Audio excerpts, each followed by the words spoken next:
Bunlar ne biliyor musun? Evet. Tamam. İsimlerini bilmiyorum. Bu Pikachu. Fransızca elektör. İngilizce unuttum. Bu Pikachu. Bu karapüs. Çok tatlı.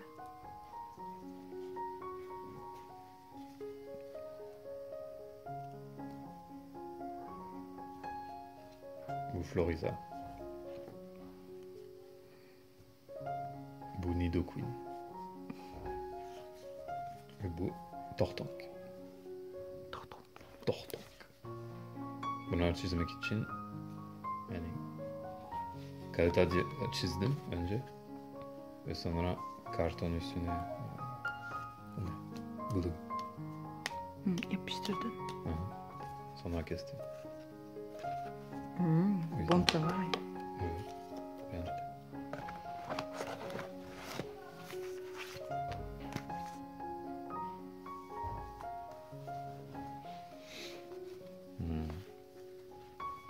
Evet. Bunlar yazma. Bunu yazma.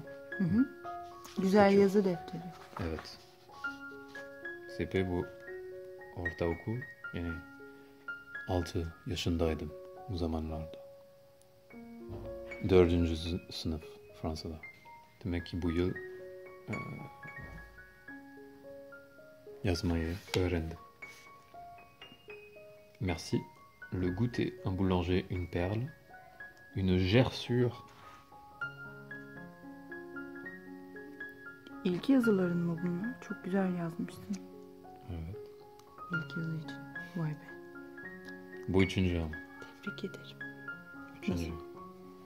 Üçüncü defterin. Evet. İlk sene Bunlar 3. defterin. 1. 2. Bu 3. demek ki Anladım. yılın sonu idi. Bak. Kamuflaj demek ki. Aslında biraz böyle yazıyorum ama. Fark ettin mi? Evet. Yani çok değişmedi. İyi ki ben aynı yazmıyorum. Benim çok kötüydü bence.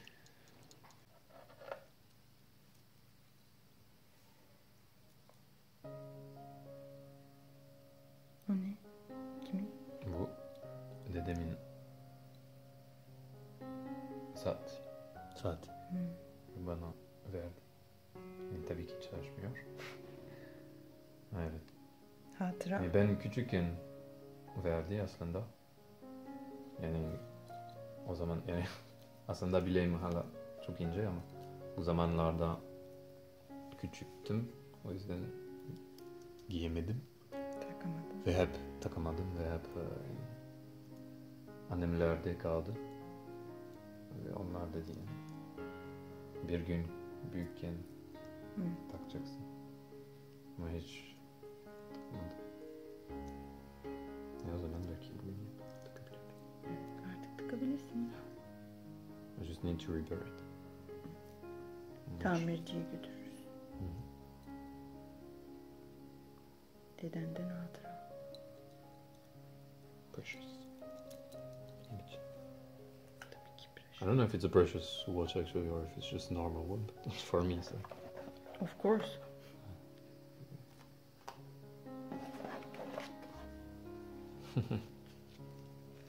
Bunlar ablan almıştı değil mi? Evet, o yine aldı.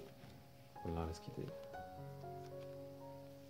Ama I think it's first generation of Pokemon. So the generation of when I was young. And so I still know all these names. Oh. Pika pika. Kiyama. Kunyama. Kunyama.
young.